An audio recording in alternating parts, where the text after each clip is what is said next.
Hello. Good morning students. ठीक आहे.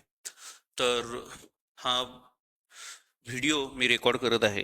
तर हा व्हिडिओ त्यांच्यासाठी असेल जे आत्ता 8वीला आहेत आणि 9वीला जाणार आहेत, 8मध्ये आहेत, 9thमध्ये जाणार आहेत, आणि जे आता 9thमध्ये आहेत आणि 10thमध्ये जाणार आहेत, यांच्यासाठी हा स्पेशल व्हिडिओ बनवलेला आहे. ठीक आहे. थोडं माझं इंट्रोडक्शन देतो. ठीक आहे. आपल्या अकॅडमीचं नाव special classes RP lower fills academy म्हणून आहे. ठीक आहे. तिथे आपण 11वी 12वी JEE नीट CET हे 11वी 12वीसाठी घेतोय. ठीक आहे. फिजिक्स घेतोय मी फक्त इथे. त्यानंतर आपण आता इथे या वर्षीपासून 9th आणि 10th स्टार्ट करतोय. ते का करतोय, कसं करतोय, मी सगळं एक्सप्लेन करणार आहे तुम्हाला. तर 9th आणि 10th स्टार्ट करतोय. त्यात मॅथ्स अँड सायन्स आपण घेणार आहोत. आपल्या अकॅडमीमध्ये मॅथ्स अँड सायन्स स्वतः मीच घेणार आहे. ठीक आहे. मॅथ्स आणि सायन्स. आणि जे आपला ॲड्रेस जो आहे तो राजारामपुरी 8वी गल्ली, जे सिटी हॉस्पिटल आहे त्याच्या शेजारी आहे, कोल्हापूरमध्ये. ठीक आहे. तर आपण राजारामपुरी 8व्या गल्लीमध्ये ते क्लासेस 9th आणि 10th कंडक्ट करणार आहोत. त्यात CBSE पण आहे, स्टेट बोर्ड पण आहे. हा जो आहे तो पर्सनल माझा नंबर आहे, 9561488307. ठीक आहे. आणि माझं नाव आहे रमेश लोहार. ठीक आहे. तर मी गेले फिजिक्स शिकवतोय, गेले 10 वर्ष या फील्डमध्ये टीचिंग करतोय, 11वी 12वीमध्ये, 11th आणि 12th. ठीक आहे. त्यासाठी JEE नीट CET बोर्ड याची प्रिपरेशन करून घेतोय. JEE नीट आणि CET काय आहे, आता 8वीच्या 9वीच्या मुलांना थोडंफार माहीत असेल किंवा नसेल. हे एंट्रन्स एक्झाम आहेत आफ्टर 12th तुम्हाला द्यायचे इंजिनिअरिंग आणि मेडिकलसाठी. ठीक आहे. पण त्याची प्रिपरेशन, सगळ्यात महत्त्वाची जी प्रिपरेशन आहे ती 9वी 10वी 11वी 12वी इथून 9वी 10वी पासून स्टार्ट करावी लागते. 8 9 10 स्टँडर्ड पासून. काय होतंय की आपली बरीच मुलं JEE सिलेक्ट होत नाहीत, किंवा आता तुम्ही बघत असाल, हा व्हिडिओ पेरेंट्सनी पण बघा. सगळ्यात महत्त्वाचं, पेरेंट्ससाठी हा व्हिडिओ महत्त्वाचा राहील, कारण ॲज अ गायडन्स तुम्हाला कळेल की बाबा काय करायचं नेमकं, कशा पद्धतीने तुम्हाला प्रॉब्लेम येणार आहेत आणि फेस करायचे. ठीक आहे. तर सगळ्यात महत्त्वाचं काय प्रॉब्लेम होतो की ज्यावेळी तुम्ही 8वी 9वी 10वीला फक्त प्लेन क्लासेस करता, 9वी 10वीचे मॅथ्स सायन्स इंग्लिश बाकी सब्जेक्ट, प्रॉब्लेम काय होतो की जे सायन्सला जाणार आहेत पुढं, जे JEE नीट CET देणार आहेत, त्यांचा एवढा डिफरन्स राहतो की that is state board to NCERT JEE NEET, तुम्हाला ते हँडल करता येत नाही. पहिले 2-3 महिने कळतच नाही काय चालू आहे. डायरेक्ट MCQ स्टार्ट असतात, मल्टिपल चॉईस क्वेश्चन्स असतात, डायरेक्ट NCERTचे हाय कन्सेप्ट सगळे चालू असतात. तुम्हाला तिथं हँडल करता येत नाही किंवा सेटलही होता येत नाही. तर सगळ्यात प्रॉब्लेम काय आहे की 8वी 9वी पासून त्यांना फाउंडेशन झालेलं नसतं. 8 9 10thलाच 11 12चं फाउंडेशन होणं गरजेचं आहे. तर तीच मुलं JEE नीटची एक्झाम आहे, मेडिकल असेल किंवा इंजिनिअरिंगला असेल.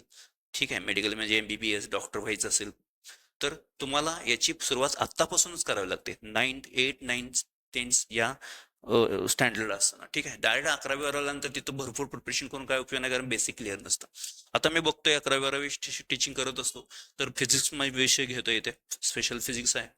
आणि घेताना तिथं क्रॉस मल्टिप्लिकेशन येत नाहीत, काही लोकांना ॲडिशन सबट्रॅक्शन डिव्हिजन येत नाहीत, काही जणांना काही कन्सेप्ट क्लिअर नसतात, क्वाड्रॅटिक इक्वेशन्स असतील किंवा ते इक्वेशन जमतच नाही, ते डायरेक्ट फिजिक्समध्ये लागतं. फिजिक्समध्ये 80% सगळं मॅथ्स असतं. ठीक आहे. मग पुढे जाऊन ते प्रॉब्लेम काय होतं की जर मॅथमॅटिकल तुम्ही वीक असाल, तर मग पुढचे सगळेच फिजिक्स केमिस्ट्री मॅथ्स हे तिन्ही सब्जेक्ट वीक राहतात, कारण केमिस्ट्रीमध्ये पण मॅथ्स येतं, फिजिक्समध्ये पण मॅथ्स येतं आणि मॅथ्समध्ये मॅथ्स असतं. ठीक आहे. सो सगळीकडेच प्रॉब्लेम येतो. मॅथमॅटिकली वीक असणं सगळ्यात मोठी चूक आहे. मॅथ्स यायलाच पाहिजे. दुसरीकडे टेबल्स पार्ट नसतात. 30-30 पर्यंत टेबल पार्ट पाहिजेत. परत ना 25 पर्यंत स्क्वेअर पार्ट पाहिजे, 25-30 पर्यंत क्यूब कमीत कमी 10 पर्यंत पार्ट पाहिजे. हे सगळं यायला पाहिजे. हे सगळं बेसिक आहे. हे सगळं 8वी 9वीला करून घेतलं पाहिजे, तरच ती मुलं 11वी 12वीला टिकतात, जी सायन्सच्या फील्डमध्ये आहे. कॉमर्सच्या फील्डमध्ये जाणार असेल तिथं पण आहे, अकाउंट आहे आणि मॅथ्स पण असतो तिथे. सो असं नाही की फक्त आर्ट्सवाल्यांना तेवढाच काही इश्यू येत नाही, पण बाकीच्यांना सगळ्यांना इश्यू येतो. ठीक आहे. सो तुमचे जे मॅथ्स सायन्स आहे हे परफेक्ट होणं गरजेचं आहे. आता आम्ही स्वतः 11वी 12वी, मी स्वतः 11वी 12वी 10 वर्ष शिकवतोय, आम्हीच 9वी 10वी घेतोय, याचं एक ऍडव्हान्टेज काय? सगळ्यात महत्वाचं, आम्ही 9वी 10वी घेणार CBSE आणि स्टेट बोर्ड दोघांचं. सपोज आता टॉपिक आहे सर्कल टॉपिक असेल. आता हे सर्कल जो टॉपिक आहे तो 8ला 10thला असेल सर्कल टॉपिक. ठीक आहे. तर आम्हाला माहिती आहे सर्कलचं JEE नीटला काय विचारणार, किंवा 11वी 12वीला सर्कल टॉपिक आहे, परत 11वीला पण सर्कल टॉपिक आहे. तर 11वीला यातले हे जे पॉईंट पुढचे कुठले आहेत हे आम्हाला चांगलं माहिती आहे. सो आम्ही काय करणार आहे, तुम्हाला पहिला 9वी 10वीचं सगळं स्टेट बोर्ड घेणारच आहे, तुम्हाला CBSE बोर्ड घेणार, प्लस काय करणार आहे, फाउंडेशन घेणार आहे, JEE आणि नीटचं फाउंडेशन. मला माहिती आहे सर्कलमध्ये पुढे किती पॉईंट्स आहेत ते आम्हालाच माहित असणार आहे.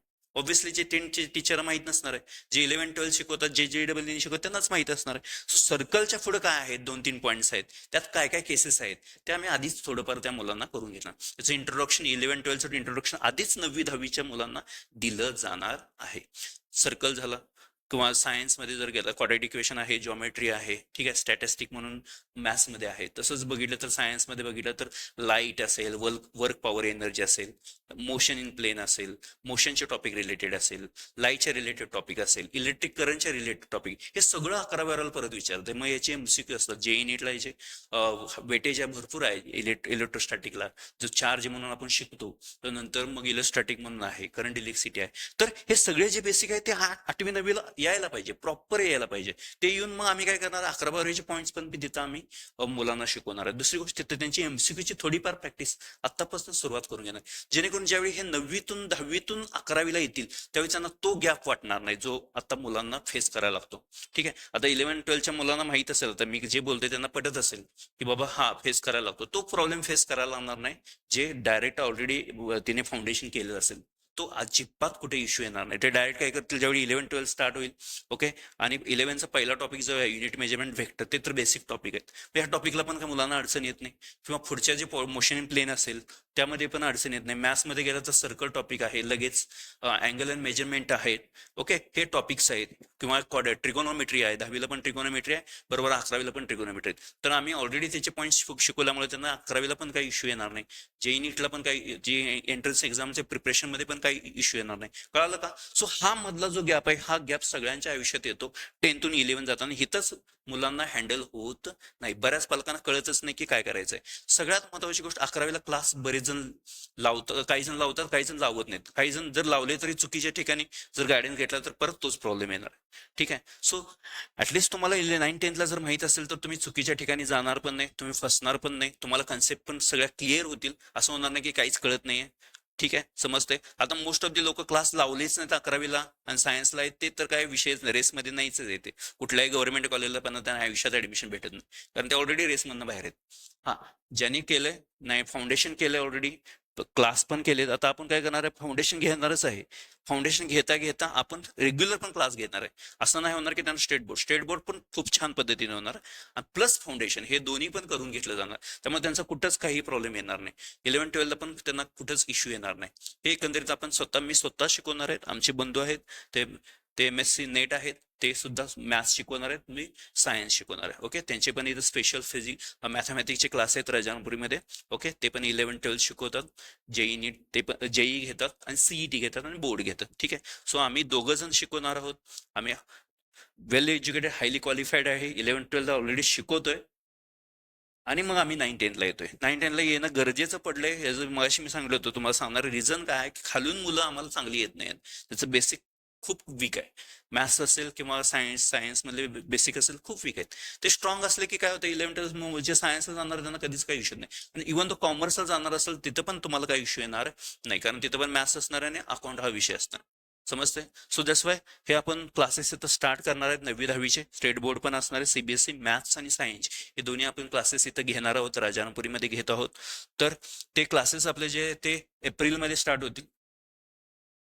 ठीक आहे, एप्रिलमध्ये स्टार्ट होतील. एप्रिलची डेट मी सांगेन, त्याच्या अगोदर, एप्रिलच्या अगोदर तुम्ही येऊन भेटून जाणं गरजेचं आहे. ओके, ज्यांना आपल्याला ऍडमिशन घ्यायचं आहे, कशा पद्धतीनं सर फाउंडेशन वगैरे कसं घेणार आहे, किंवा स्टेट बोर्ड कसं ते मॅच करणार आहे, काय वगैरे असेल तर तुम्ही येऊन एन्क्वायरी करू शकता. ओके, त्या नंबरवर कॉल करा येण्याच्या अगोदर.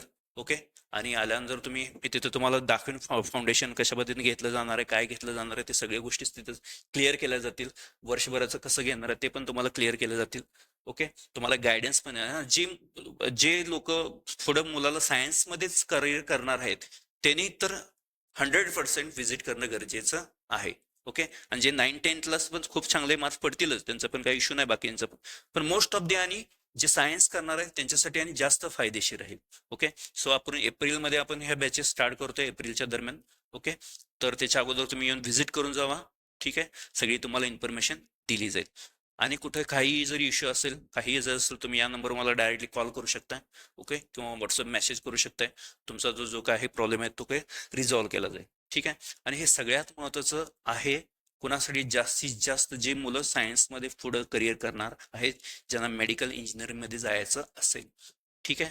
तो दोन्ही पण क्लासेस विथ फाउंडेशन आपण एकंदरीत असं घेणार आहोत. ठीक आहे. धन्यवाद.